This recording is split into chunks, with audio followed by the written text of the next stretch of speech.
सारे ने बड़िया ने छोटिया ने भी आन के दुआन क्या ने दूर के नजदीक क्या ने सारे ने लाठ विमल की राम राम। कल मैंने वीडियो नहीं डाली क्योंकि मैं कुछ आउटपुट चाह रही थी, कुछ रिस्पॉन्स चाह रही थी। मेरी भी परसों वाली वीडियो पे निक्की दहिया का सिर्फ ये आया कि मेरी बिमला आंटी से बात हो गई है, बट मैं आंटी के कम्युनिकेशन में लगातार हूँ। संतोषजनक हमें कोई भी आंसर नहीं मिल रहा है।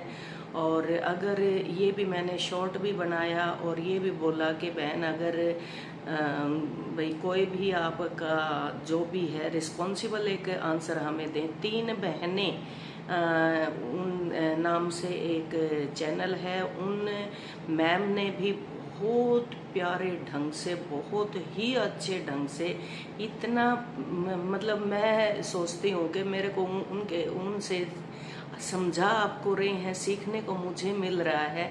इतने प्यारे तरीके से उन्होंने समझाया है, मैं शायद ही इस प्रकार से समझा सकूं। और मैं तो देखो इनके साथ हूँ, मैं बिल्कुल इनकी मार्गदर्शन में हूँ और जैसा मुझे ये कहेंगी वैसा जो मेरे पास अपने विचार हैं वो मैं रखती रहूँगी, क्योंकि हर का अपना एक अलग से दृष्टिकोण होता है। तो निक्की दहिया की बहन की तरफ से, बेटी की तरफ से अभी तक कोई रिस्पॉन्सिबल जवाब हमें नहीं मिला है। सो इसलिए हम चाहते हैं कि भी हो सकता है कि मैं आंटी के पास पहुंच जाऊं, क्योंकि वे नज़दीक हैं। और हो सकता है तीन बहनें जो वे मैम हैं उस चैनल से, उनके पास पहुंच जाऊं। वे कह रही थी भाई हमारे पड़ोस में है। और कितनी बहनें, उषा गोयत है, सुमन शर्मा है, प्रीति है, और अपना व्लॉग अपनी दुनिया है, अपना पता नहीं कितने, अब मुझे न पिछली वीडियो में मैंने सारे नाम बोले थे और उससे भी भर भर के आ रहे हैं अब कि बहन हम साथ हैं, हम साथ हैं, हम साथ हैं। देखो उनको भी साथ रहने का मतलब मौका दिया जा रहा है। उन्होंने ऐसे जज्बातों में बहकर बिल्कुल कुछ भी नहीं किया, ना कहा। और उन्होंने टाइम लिया, टाइम लेके सोच के बहने ये जा रही हैं तो हम भी आपके बिल्कुल साथ खड़े हैं, हम भी आएंगे।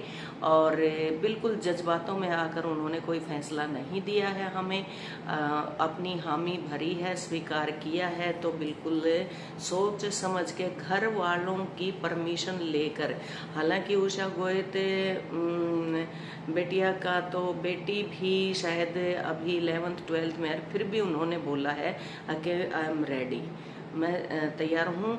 और देखो घर की जिम्मेवारी सारे पे हो जाती है। और निक्की बिटिया से भी हम यही वो करेंगे, अगर बेटा शौक नहीं है हमें कि भाई हम आके और हमें घूमने का वो मिल जाएगा, घर से एक दिन बाहर रहने का हमें टाइम मिल जाएगा, इस प्रकार का कुछ नहीं है। आपकी सुन के और आपके ससुराल वालों की सुन के, एक दो आपके गांव का भी हो, तो जहाँ पे आप पले बड़े हैं, चाचा ताऊ होते हैं, परिवार होता है, अच्छा माड़ा छोटा बड़ा सबके होता है वो। तो ऐसा नहीं है कि आप अगर मायके वालों को बिल्कुल अनटच रखेंगे, क्योंकि उस गांव से आप विदा हुए हैं। तो जिस गांव से आप विदा हुए हैं, क्योंकि गांव में तो अगर कुछ भी नहीं होता है तो पूरा गांव उस बेटी को विदा करने के लिए तैयार रहता है। एक इसी प्रकार से पता नहीं कौन सा मीडिया था, हमारी भूमि या हरियाणवी भूमि, उस मीडिया में बिल्कुल इतना तगड़ा फैसला उन्होंने करवाया था। और उस बेटी को जब विदा किया पूरे गांव ने, यानी कि एडोलसेंट एज में जो बच्चे थे ना, जो लड़के थे, उनके अंदर भी इस प्रकार के भाव प्रस्फुटित कर दिए थे। इस प्रकार से उनका हृदय भी इतना पिघल गया था कि वो लड़की जब जाने लगी तो उन बच्चों ने भी उसको 1100 रुपए मान सम्मान के दे के विदाई की थी। कहते नहीं है कि गाम गुआंढ की अपनी बेटी हुआ है, उस प्रकार से उन बच्चों ने किया था। महावीरों बहन को याद है, वो उसने उस दिन भी बताया था, क्रांति है या हरियाणवी क्रांति है, या हरियाणा का मतलब एक बहुत अच्छे से लड़का था उनके, और उस लड़की का फैसला उन्होंने बिल्कुल करवाया था। ऐसा नहीं है कि मीडिया से, और मीडिया वाले भी आके आपकी पूरी सुन के हमारी गुहार थोड़ी दूर तक रह जाती है, उनकी और आगे तक जाती है, तो हम उनसे भी फरियाद करेंगे कि वो भी आए और अगर ज़रूरत पड़ी तो। लेकिन देखो घर में झगड़ा हो रहा है, तो मान ले मेरे को पता चला कि मेरे सामने वाले, मैं एक बार भी यूं अपना अधिकार रखती हूँ, हम आपस में उठते बैठते हैं बोलते हैं, तो मैं उनके जाके कह दूँ भाई क्यों लड़ो, के बात है, तो थोड़ा सा तो एक बार या तो वो बिल्कुल चुप हो जाते हैं या हमें बताएंगे तो भी सुलझ जाता है। ऐसी बात नहीं है। मैं एक बार अपनी बताऊं, मेरे को जब एक आधी बार गुस्सा आ जाता है ना, या तो मैं देखो अपना मतलब शांत कर लेती हूँ, मैं घर में पारिवारिक माहौल ऐसा रखती हूँ कि गुस्सा ना आए, और ये एक ह्यूमन बीइंग नेचर है, क्योंकि ये भी उसी भाव के अंदर उत्पन्न होता है जहाँ से हमें हंसी आती है। बिना बात के हमें हंसी आती है, कई बार बात पे हंसी आती है तो गुस्सा भी आता है, इरिटेशन भी होएगी, रोना भी आएगा, मतलब भावुक भी हम हो जाते हैं। ऐसी बात नहीं है कि नहीं आता होगा।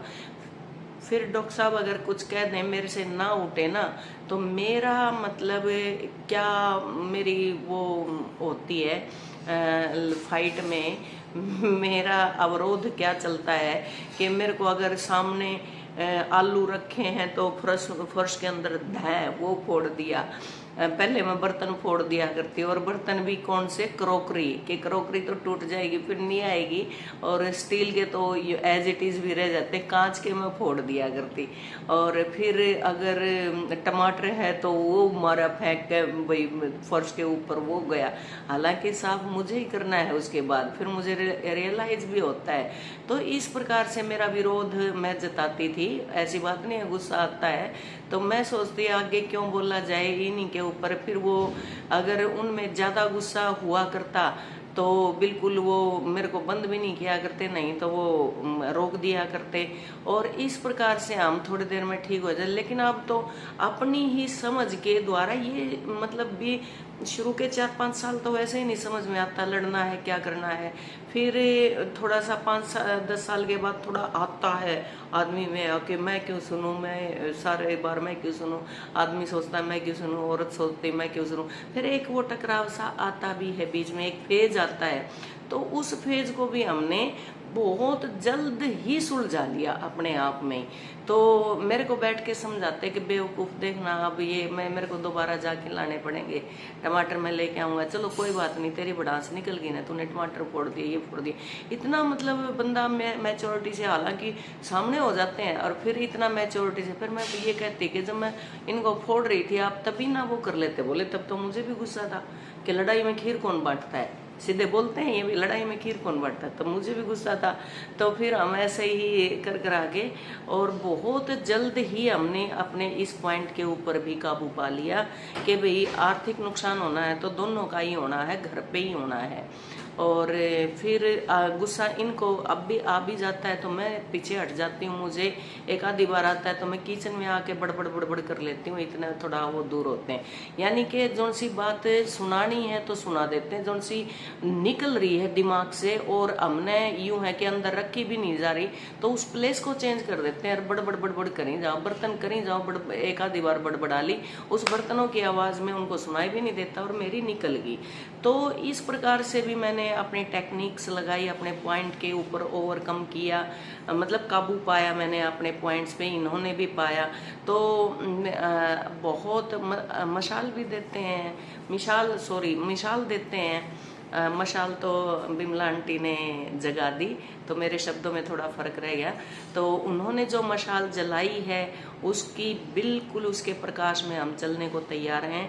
और एक मिसाल हमारी ये बनी हुई है कि भाई ये भी तो मियाँ बीवी हैं, ये कितने अच्छे से इन्होंने, क्योंकि मैं इंटरव्यू से भी पीछे रहती हूँ, और इंटरव्यू देते हैं तो हम अपना एक एकेडमिक लाइन में ही देते हैं, और आगे भी जैसे अब भी मेरे को कह रहे थे कि भाई आप प्रैक्टिस में आ जाओ, अभी प्रैक्टिस में मैं नहीं आ सकती, तो आफ्टर रिटायरमेंट मैंने जो LLB मेरा किया हुआ है, तो आफ्टर रिटायरमेंट हो सकता है मैं प्रैक्टिस में ही, और मैं कह रही थी कि मैं तो भाई मैं ऐसे केसेस लूँगी, मैट्रिमोनियल केसेस लूँगी कि मैं जो केस आएंगे ना डिवोर्स के लिए भी, मैं उनको समझा बुझा के उनको वापस भेजूंगी। मैं जोड़ने का काम करूँगी, मेरा प्रयास रहेगा, और मैं तोड़ने का नहीं करूँगी। अगर वो बिल्कुल ना माने, तोड़ना ही चाहते हैं अपने रिश्ते को, तो मेरा कलीग दूसरा ले लेगा इस केस को, और मैं पूरा प्रयास करूँगी। फिर बोले वो आपके मक्खी मारने जाओगे? मैं मक्खी नहीं मार रही ना, मैं वहाँ पे जाके मीडिएशन कर रही हूँ, मैं मतलब उनको समझा रही हूँ। तो अगर समझ में नहीं आई तो दूसरे पे चला जाएगा। बोलते फिर तू क्या खाओगी? मैं खाने को तो 2 रोटी चाहिए, वो मिलेंगी, वो मिलती रहेंगी। तो आफ्टर रिटायरमेंट मैंने यही सोचा, बाकी भगवान की मर्जी है, क्योंकि लाइफ कहते हैं ना अपने आप लेके चलती है, बट वो उस लाइफ के थोड़े से ब्रेक हमारे हाथ में भी है। अब गाड़ी को चला रहे हैं हम, बैक गियर और आगे का गियर या चौथा गियर या पांचवा या छठा या दूसरा गियर लाना हमारे हाथ में। हमने अपनी जिंदगी को बहुत रफ्तार से चलाना है, वो भी हमारे हाथ में है। हमने उसको स्लो स्लो चलाना है, वो भी, और बैक लेके जाना है वो भी, और आगे लेके जाना है वो भी। वो कंट्रोल परमात्मा ने हमारे यहाँ पे इस बुद्धि से दिया है। तो उस बुद्धि का प्रयोग करते हुए हम अपनी गृहस्थी को चलाते हैं, अपना मैनेजमेंट करते हैं। एक टाइम पे अब जस्ट अब की ही बताऊं, हमें जाना भी है, और बहू बोली कि मम्मी दही जमी हुई थी, और बोली क्या सब्जी बनाए? माँ सब्जी में टाइम भी लगना है, और आलू इसके पापा खाते नहीं, अगर हम पतले भी बनाए या सूखे भी बनाए। तो बोले क्या? बोलती बूंदी है। हाँ बेटा बूंदी है। बूंदी का रायता बना के और प्याज काट के और दे दिया, अचार वगैरह होते ही हैं। तो एक जब सुगढ़ गृहिणी होती है तो वो कितना ही रखा रहे, वो बर्बाद करना है, तो उसको उसमें भी दिखाई नहीं देता कि भाई क्या बनाना है क्या नहीं बनाना है। और थोड़ा सुगढ़ हो तो थोड़े में भी बड़ा काम चला लेती है। और अगर यूं कहा अगर ना फूड ने तो कितना सामान ला के धर दे, उन्हें ठा के नु बगाई जाके नु कहेगी मैं भी ना बनाई, मैं भी ना बनाई, मैं भी ना बनाए। तो घर को चलाने में जो हमें मजा आता है, छोटी छोटी चीजों को जब हम यूज करते हैं, छोटी छोटी चीजों का यूज करके, तब एक बरकत हमारे हाथ में होती है। वो मैनेजमेंट जब होता है तो हमें इतना मजा आता है, और एक लॉट ऑफ मतलब ह्यूज मात्रा में हमारे पास हो जाते हैं। तो ये देखो, अगर आप हमारी वीडियोस देखती हैं, हम भी वीडियोस से बहुत कुछ सीखते हैं। अभी मेरे को इतना सलीके से बोलना, और कितना उन मैम का जो 3 बहनें हैं, आंटी दलाल हैं, इतना प्यार से जो अनुभवी तरीके से वो मुझे वो समझाती और को है, और लेती मैं हूँ, ग्रहण मैं करती हूँ कि देखो इनका अनुभव कितना है। और हालांकि मेरा मजाक का मूड चलता है, मैं आलोचना भी करती हूँ, बड़े मजाक के मूड में मैं बता भी देती हूँ। मैंने अभी बल्कि पूरा व्लॉग भी मैं उसके ऊपर बनाऊंगी, क्योंकि ये समाज के अंदर, जैसे अब परी रानी का सूट था, उस दिन मैंने देखा, एक शॉर्ट मैंने डाला, बट वो चलते चलते गाड़ी में बनाया था, अच्छा नहीं आया हुआ था। हालांकि मेरे व्यूज भी खूब उस पर चले गए थे, फिर भी मैंने वो डिलीट कर दिया, क्योंकि मैं अलग से बनाऊंगी। बिल्कुल उनका सूट कैसा लग रहा था, जैसे हम रावण बनाते हैं ना रामलीला में, एक यहाँ पे एक यहाँ लगा दिया, एक कपड़ा यहाँ लगा दिया, एक और वो बड़े इतरा के और अपनी बना रही, वो उसका बिजनेस है, वो करेगी अपना, ठीक है। लेकिन हम क्या ग्रहण कर रहे हैं उससे? अब मेरे को लगा, मेरी फ्रेंड ने मुझे शेयर किया, मेरे को लगा कि ये बिल्कुल, ये उन्होंने बल्कि वो ये उपमा दी कि बिल्कुल रावण लग रहा है रामलीला का। और मुझे भी याद आया कि जब हम छोटे अपने पर्सनल भी बनाते थे तो रावण को ही ऐसे रंग बिरंगे कपड़ों से ऐसे ढक देते थे।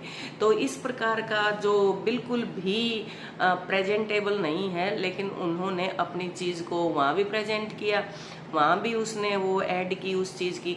तो अपन अपनाना के है, क्योंकि धूम्रपान करना है, हर व्यक्ति को ये पता चल जाए कि यहाँ पे सिगरेट मिलेगी, क्योंकि वहां पे लिखा होता है धूम्रपान करना मना है, और पीने वालों को पता चल जाएगा कि भाई यहाँ पे तेरे को पीने के लिए मिलेगी। तो उसने लाइन तो वो लगा दी कि भाई तुम ले ना ले, लेकिन धूम्रपान करना मना है, और आग लेोगे तो मैं बेचूंगा, क्योंकि मैं इंस्ट्रक्शन मैंने पहले दे दी है, ये स्वास्थ्य के लिए हानिकारक है। फिर भी अगर आप इसको लेके इसका पान कर रहे हो, वो तुम्हारी मर्जी है, क्यों, हमने तो बेचना है। तो सरकार को तो रेवेन्यू चाहिए, टैक्स चाहिए, वो तो करेगी, लेकिन सरकार साथ में ये भी कह रही है कि स्वास्थ्य के लिए ये बहुत हानिकारक है, आगे आपकी मर्जी है। तो बेटा घर की बातें घर में ही रह जाया करें। बड़े बड़े युद्धों में संधि होते देखा है, और ये तो कुछ भी नहीं है। अगर आप उसी डरे पे आके अपना वो करें, अगर आपके मन में कोई और चल रहा है, क्योंकि कई बार क्या होता है कि एक पक्ष, एक भाव दिमाग के अंदर बैठ गया, वो चलता ही रहेगा जब तक उसकी पुष्टि ना हो ले। अगर आपने ये सोच रखी है मुझे घर ही चाहिए है, लेकिन आपने डिनाई कर दिया कि मुझे घर भी नहीं चाहिए, मुझे कुछ भी नहीं चाहिए, मैं बस मेरे को तलाक चाहिए, तो तलाक भी आप बहुत शांति प्रिय ढंग से ले सकते हो। और रही आश्रय की बात, मैंने एक वो देखी आपकी, उसमें मौसी के पास रह रही हो, मौसी भी मतलब ये कह रही है कि हम ले आए नहीं तो इसको मार देते हैं वहां पर।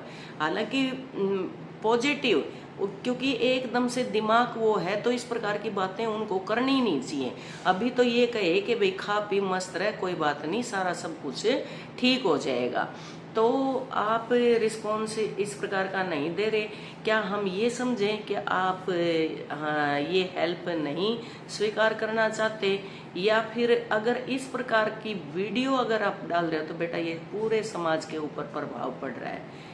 तो इस प्रकार की वीडियो से आप थोड़ा सा परहेज करें फिर, क्योंकि बहुत गाली बकली, अब तो कहते हैं कि अब तो भाई बहुत होला, अपना मन की भड़ास तो निकाले ली, बहुत गालियां दे ली, उनको अपने हाल पे छोड़ दो और आप थोड़ा सा शांत रहे। समय रहते टाइम का ऊपर सब कुछ सॉर्ट आउट हो जाता है, सब कुछ हो जाएगा। तो इस प्रकार की हर रोज उनको गालियां देना, ये करना, वो अपने में लग गए, वे सुन नहीं रहे। कहते ना फलाना गाल बके था, अगर भाई मैंने तो सुनी को नहीं, तो उसको वापिस गई वो, तो वो कहीं ना कहीं वापिस टकरा के, ये क्यों तरंगे होती हैं ध्वनि के अंदर, तो तरंगे वापिस टकरा के हमें ही आ जाती हैं जब उनके पास वो अस्वीकार कर ही नहीं रहे उन चीजों को। तो ये बात भी है। और फिर भी हम रेडी हैं दोनों पक्षों को आप अपने पक्ष से बुला के, और कल तक फ्री हैं ही, और हो सकता है आंटी और मेरी मीटिंग हो भी जाए, मे बी। तो नमस्कार, सबने Ram Ram, thank you, take care.